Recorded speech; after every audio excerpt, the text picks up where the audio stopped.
Hello guys. और आज हम सॉफ्टवेयर डेवलपमेंट के सेकेंड लेक्चर में देखेंगे कि एसडीएलसी मॉडल्स क्या होते हैं। बेसिकली एसडीएलसी होता है सॉफ्टवेयर डेवलपमेंट लाइफ साइकिल की। सॉफ्टवेयर डेवलप करने की क्या लाइफ साइकिल रहती है, ठीक है।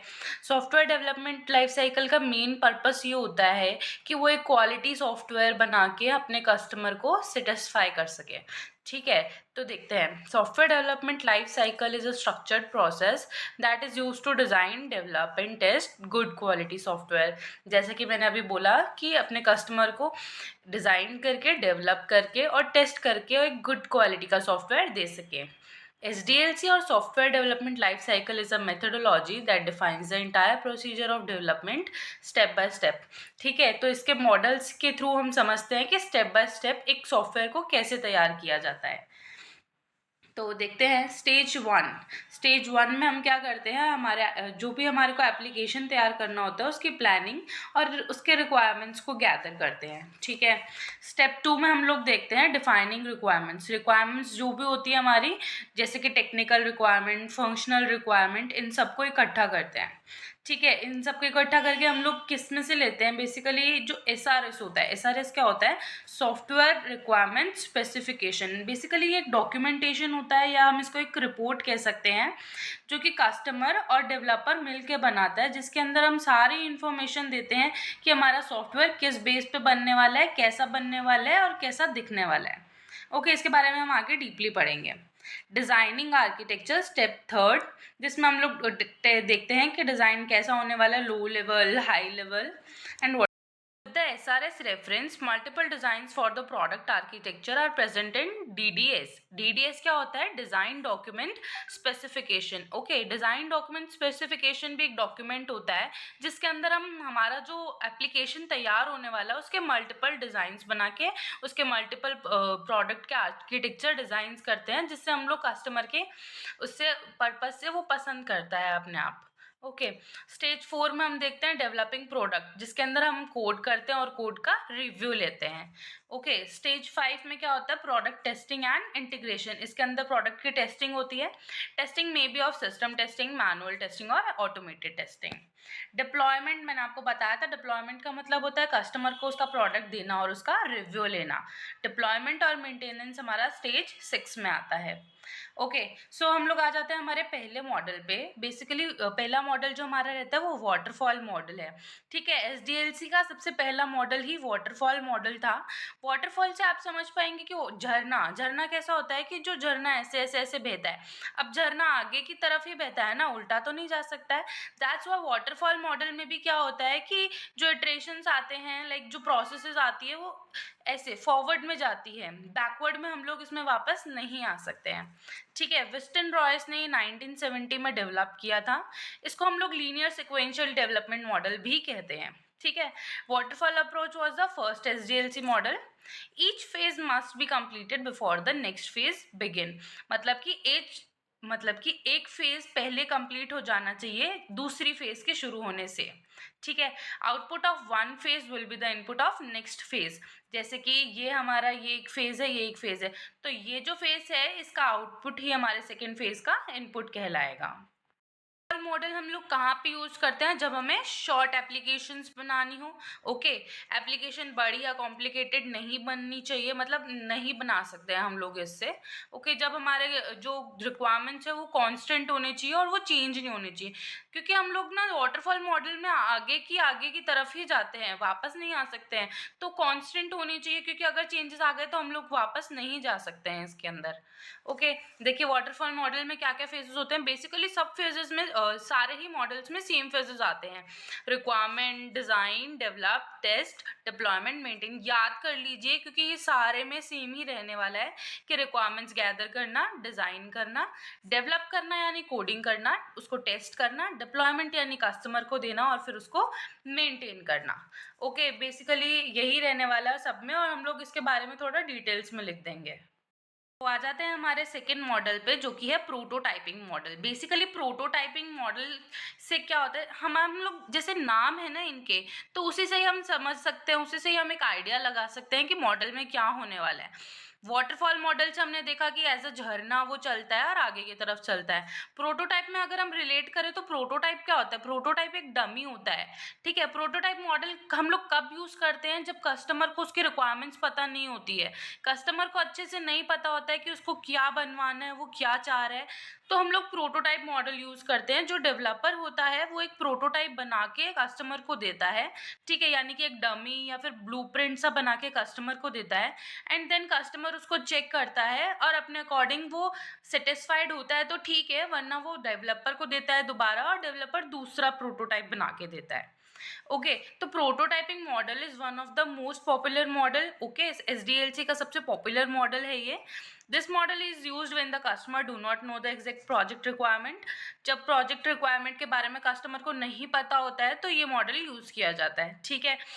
बेसिकली यही सब रहने वाला है इसमें। और देखिए, पहले हम लोग आते हैं डेवलपर प्रोटोटाइप। पहले प्रोटोटाइप बनाते हैं, फिर उसको टेस्टिंग के लिए कस्टमर को दिया जाता है, ठीक है। उसके रिजल्ट की इन्फॉर्मेशन देता है, कस्टमर फीडबैक देता है, ठीक है। फिर वापस ऐसे ही ये लूप में चलता रहता है जब तक कस्टमर सेटिस्फाई नहीं हो जाता है।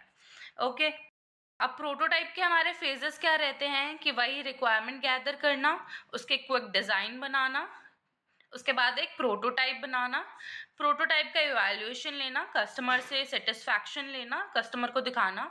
रिफाइनिंग प्रोटोटाइप का मतलब अगर कस्टमर को कुछ नहीं पसंद आ रहा है तो फिर उसको रिफाइन किया जाता है डेवलपर के थ्रू, एंड देन वही इम्प्लीमेंटेशन और उसका maintenance.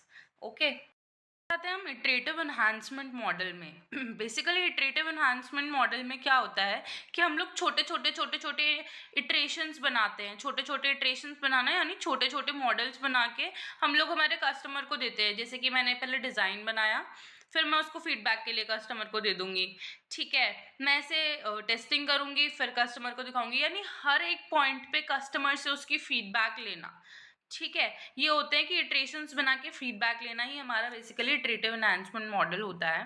So in this model you can start with some of the software specifications and develop the first version of the software.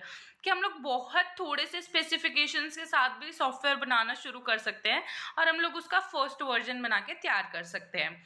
ऐसे ही हम छोटे वर्जन्स बना के, यानी कि छोटे छोटे इटरेशंस बना के मॉडल को कंप्लीट कर सकते हैं, और हम लोग हर स्टेप में क्या करते हैं, कस्टमर से उसका फीडबैक लेते हैं। तो इस मॉडल में हमें क्या एडवांटेज मिला कि हमारे रिस्क एनालिसिस भी कम होंगे और कस्टमर की रिक्वायरमेंट्स भी फुलफिल हो पाएंगी अच्छे से। फेजेस से समझते हैं कि हम लोग पहले रिक्वायरमेंट एनालिसिस करेंगे, कि पहले रिक्वायरमेंट देखेंगे, फिर उसका फीडबैक लेंगे, डिज़ाइन बनाएंगे, देन फीडबैक लेंगे, coding, then feedback, testing, then feedback, maintenance, then feedback. कि हर प्रोसेस के बाद हमको फीडबैक लेना होता है कस्टमर से, ठीक है। एडवांटेजेस क्या हमें मिले, हमने फीडबैक लिया टाइम टू टाइम, फ्लेक्सिबिलिटी अच्छी हुई, ईजी टू यूज़ हुआ, रिस्क रिडक्शन हुआ, एंड कॉस्ट इफेक्टिव भी बना। ओके, देखिए नेक्स्ट है हमारा spiral model. Basically spiral model की जो स्पेसिफिकेशन होती है वो होती है रिस्क एनालाइज करना, ठीक है। तो इसके अंदर रिस्क एनालिसिस बहुत अच्छे तरीके से हो जाता है। जैसे कि हम देख सकते हैं ये जो लूप्स हो रहे हैं, ये स्पाइरल के जितने भी लूप्स होते हैं वो उसके अकॉर्डिंग होते हैं कि क्या एप्लीकेशन है। ये एप्लीकेशन टू एप्लीकेशन वेरी करेगा, किसी भी ज़रूरी नहीं है कि हर एप्लीकेशंस में स्पाइरल के लूप्स सेम हो, ठीक है। जितनी भी इसकी रेडियस बढ़ती जाएगी स्पाइरल की, उतनी ही कॉस्ट बढ़ती जाएगी। ओके, तो क्या होता है स्पाइरल मॉडल में, पहले हम लोग प्लानिंग करते हैं, प्लानिंग के बाद हमारे यहाँ पे पहले ही उसके अंदर रिस्क एनालाइज कर दिया जाता है। डिज़ाइन जब हम बनाते हैं, कोडिंग जब हम करते हैं, उस फेज़ में ही हम लोग उसके रिस्क को निकाल लेते हैं, ठीक है। फिर हम उसका नेक्स्ट वर्जन बनाते हैं और देन हम उसका रिव्यू लेते हैं और फिर नेक्स्ट फेज़ में चले जाते हैं। ओके, तो ये इन्फिनिट लूप की तरह चलता रहता है। देखा आपने कि रिस्क हैंडलिंग अच्छे से होती है। रेडियस जितनी भी स्पाइरल की इसकी रेडियस जाएगी उतनी ही कॉस्ट इक्वल्स जाती रहती है, और एंगुलर डायमेंशन होता है इसके अंदर। The spiral model is a model that provides a systematic iterative approach to software development. iterative यानी मैंने अभी बताया ना कि iterations छोटे phases होते हैं, तो इसके अंदर भी छोटे phases होते हैं। Its diagrammatical representation looks like a spiral with mini loops. इसके अंदर क्या देखा हमने, एक स्पाइरल जो कि बहुत सारे लूप्स के साथ बना हुआ है। Okay, so the exact number of loops of the spiral is unknown and can vary project to project. मैंने अभी बताया कि लूप्स हर प्रोजेक्ट में सेम नहीं होंगे, वेरी कर सकते हैं। Each loop of the spiral is called phase of a software development process. हर एक लूप को क्या कहा जाता है? Phase of software development. ठीक है। The spiral model is often use for complex and large product. अभी तक हमने क्या देखा था कि जो भी हमारे वो थे एप्लीकेशन, जैसे प्रोटोटाइप था, वाटरफॉल था, ये लोग सिर्फ स्मॉल प्रोजेक्ट्स के लिए यूज किए जा रहे थे। लेकिन स्पायरल मॉडल जो है वो बना ही इसलिए है कि वो लार्ज और कॉम्प्लेक्स एप्लीकेशंस को डेवलप कर सके। ठीक है। It is also well suited to projects with significant uncertainty. मतलब अगर हमारे पास कुछ अनसर्टिनिटी है तो ये उस प्रोजेक्ट में भी काम आता है, कि अच्छा सूट करता है उसको। एडवांटेजेस हमारे रहेंगे risk handling, large product, flexibility अच्छी होगी, कस्टमर का सेटिस्फैक्शन अच्छा होगा क्योंकि हमारे में रिस्क ही नहीं होंगे। ओके, मतलब कि बिना रिस्क के एप्लीकेशन बहुत अच्छी डेवलप होगी, क्वालिटी बहुत अच्छी होगी। ठीक है। डिसएडवांटेजेस क्या होंगे कि ये कॉम्प्लेक्स बहुत ज़्यादा हो जाता है क्योंकि लूप्स का कुछ पता नहीं होता है कि कितने लूप्स जाएंगे उसके अंदर। एक्सपेंसिव होता है, टाइम कंज्यूमिंग होता है और रिसोर्स इटरेटिव भी होता है। नेक्स्ट आ जाता है हमारे नेक्स्ट मॉडल पे, जो कि है अजाइल मॉडल। अजाइल मॉडल अभी करंटली हम लोग जो भी application, most of the applications बनाते हैं वो अजाइल मॉडल के थ्रू ही बनती है। क्यों? क्योंकि अजाइल मॉडल में हमें अजाइलिटी मिलती है, हम लोग जल्दी से जल्दी हमारे कस्टमर को उनके प्रोडक्ट डिलीवर कर पाते हैं, बिल्कुल टाइम टू टाइम डिलीवरी रहती है, उनका सेटिस्फैक्शन बहुत अच्छा होता है क्योंकि हम लोग टाइमली डिलीवरी देते हैं, वो भी एक एरर फ्री एप्लीकेशंस की। ओके, तो देखते हैं। The agile model was primarily designed to help a project adapt quickly to change request। Okay, मतलब ये जो मॉडल है, जो भी ये ठीक है, तो अजाइल मॉडल में क्या होता है कि हमारा जो भी प्रोजेक्ट होता है, अगर हम उसमें कुछ भी चेंजेस करना चाहते हो तो वो उस चेंजेस को बहुत क्विकली अडॉप्ट कर लेता है। So the main aim of the agile model is to facilitate quick project completion. जैसा कि मैंने अभी बताया कि इसमें क्विक प्रोजेक्ट कंप्लीशन होता है कि प्रोजेक्ट को जल्दी से जल्दी खत्म किया जाता है। To accomplish this task agility is required, और इसके लिए हमें एजाइलिटी ज़रूर चाहिए होगी।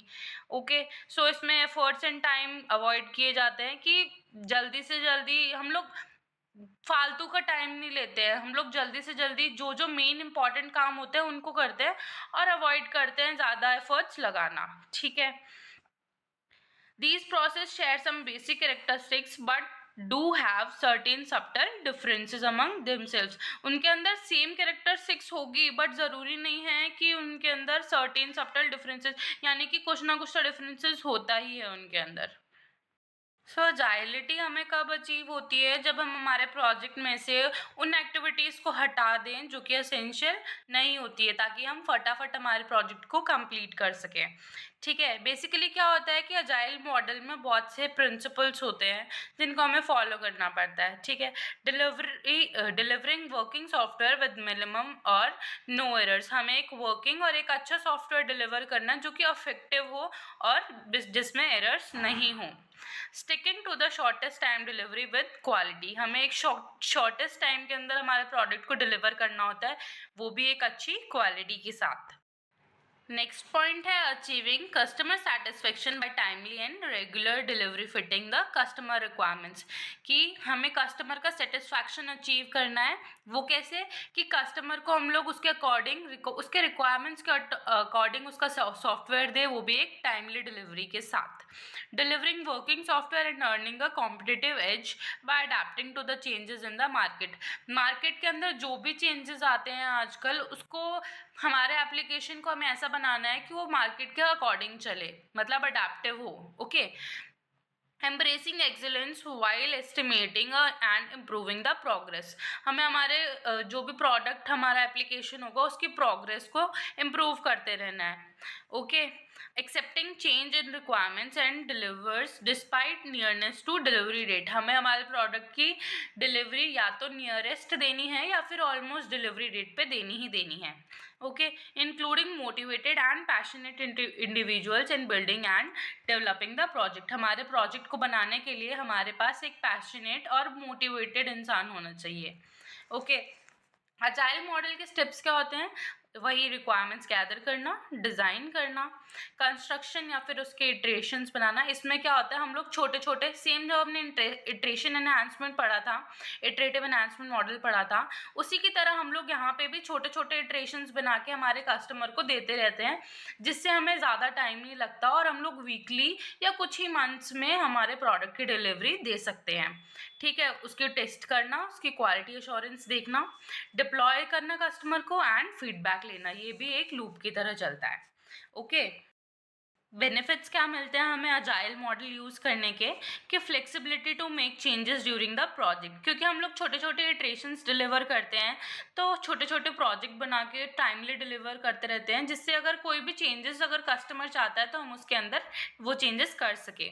Frequent delivery by working software, मतलब कि ऑफ वर्किंग सॉफ्टवेयर सॉरी, कि हम फ्रीक्वेंट डिलीवरी देते रहते हैं, वो भी एक वर्किंग सॉफ्टवेयर की। Better team work and communication, इससे हमारा टीम वर्क भी बेटर हो पाता है और कम्युनिकेशन भी बेटर हो पाता है हमारे कस्टमर से। High quality through regular testing, हम लोग रेगुलर टेस्टिंग भी करते हैं, जिससे हमें हाई क्वालिटी सॉफ्टवेयर बन पाता है। ठीक है, नेक्स्ट है हमारा वी मॉडल। तो वी मॉडल क्या होता है, वेरिफिकेशन एंड वैलिडेशन मॉडल, कि एक साइड हमारे वी के एक साइड पे वेरिफिकेशन होता है एंड एक साइड पे वैलिडेशन होता है। ठीक है, आगे देखते हैं कि ये कैसे होता है। बेसिकली वी मॉडल जो है वो एक एक्सटेंशन होता है वाटरफॉल मॉडल का ही। ठीक है, क्योंकि वाटरफॉल मॉडल भी ऐसे चलता है और हम लोग इसको वी की शेप में बनाते हैं, कि इस साइड हम लोग वेरिफिकेशन करते हैं एंड इस साइड हम लोग वैलिडेशंस करते हैं। ठीक है, ये बिल्कुल पैरेलल चलने वाले हैं एक दूसरे के। ओके, और इन दोनों को यानी कि वी के दोनों साइड्स को, एक साइड वेरिफिकेशन है एक साइड वैलिडेशन, इनको कौन जोड़े रखता है, इनको कोडिंग फेज बीच में जोड़े रखता है। ठीक है, आगे हम समझते हैं इसके डायग्राम के थ्रू। ये इसका डायग्राम है जिसमें हम लोग वी मॉडल देख पा रहे हैं, जो कि कोडिंग से जुड़ा हुआ है, जहाँ पे एक साइड हम लोग देख रहे हैं कि यहाँ पे वेरिफिकेशन हो रहा है एंड यहाँ पे वैलिडेशन हो रहा है। मॉड्यूल डिज़ाइन में हम लोग यूनिट टेस्टिंग करते हैं, आर्किटेक्चर डिज़ाइन में हम इंटीग्रेशन टेस्टिंग करते हैं, सिस्टम डिज़ाइन में हम सिस्टम टेस्टिंग करते हैं एंड रिक्वायरमेंट एनालिसिस में हम लोग एक्सेप्टेंस टेस्टिंग करते हैं। यूनिट टेस्टिंग में क्या होता है, बेसिकली छोटे छोटे यूनिट्स में उनको अलग अलग डिवाइड करके देन उसकी टेस्टिंग की जाती है। इंटीग्रेशन टेस्टिंग में हम लोग क्या देखते हैं कि हम लोग वेरीफाई करते हैं, जो हमने छोटे छोटे ग्रुप्स बनाए हैं उनको हमने जो टेस्ट किया है इंडिपेंडेंटली, वो अच्छे से कोएग्जिस्ट कर पा रहे हैं या नहीं कर पा रहे हैं, आपस में कम्युनिकेशन कर पा रहे हैं या नहीं कर पा रहे हैं। ओके, सिस्टम टेस्टिंग, तो सिस्टम टेस्टिंग हम लोग कब करते हैं, जब हमारा सिस्टम डिज़ाइन हो जाता है, तो सिस्टम डिज़ाइन होने के बाद हम उसके सिस्टम की टेस्टिंग करते हैं। नेक्स्ट आता है हमारा एक्सेप्टेंस टेस्टिंग। एक्सेप्टेंस टेस्टिंग में हम लोग क्या देखते हैं कि हमारा जो प्रोडक्ट है वो यूजर और एटमॉस्फेयर में कैसा वर्क कर रहा है। ओके, एक्सेप्टेंस टेस्टिंग किस में होती है, यूजर के एटमॉस्फेयर में होती है। एडवांटेजेस देखते हैं हम वी मॉडल के। V model is easy and simple to use. Next point है suitable for small projects where the requirements are easily understood. ये छोटे प्रोजेक्ट्स बनाने में सुटेबल होता है, जहाँ पे हम लोग उसकी रिक्वायरमेंट्स को अच्छे से समझ सकते हैं। ठीक है, calculation of errors is done at the starting of the project, hence less chances errors occurred, कि जब हम लोग कैलकुलेशन पहले ही कर रहे हैं, जैसे हम लोग एक साइड पे टेस्टिंग कर रहे हैं, एक साइड पे हम लोग वो करते हैं, वेरिफिकेशन करते हैं, हम लोग फेज बनाते हैं अलग अलग। ठीक है, तो क्या हो रहा है कि जब हम लोग टेस्टिंग साथ के साथ करते रहेंगे तो बहुत कम चांसेस होते हैं एरर आने के। ठीक है, test design are executed in starting. Guys, आज के लिए इतना ही, और हम लोगों ने अपने सारे मॉडल्स कवर कर लिए हैं। नेक्स्ट टॉपिक में हम लोग पढ़ने वाले हैं कि एसआरएस क्या होता है। Okay, bye.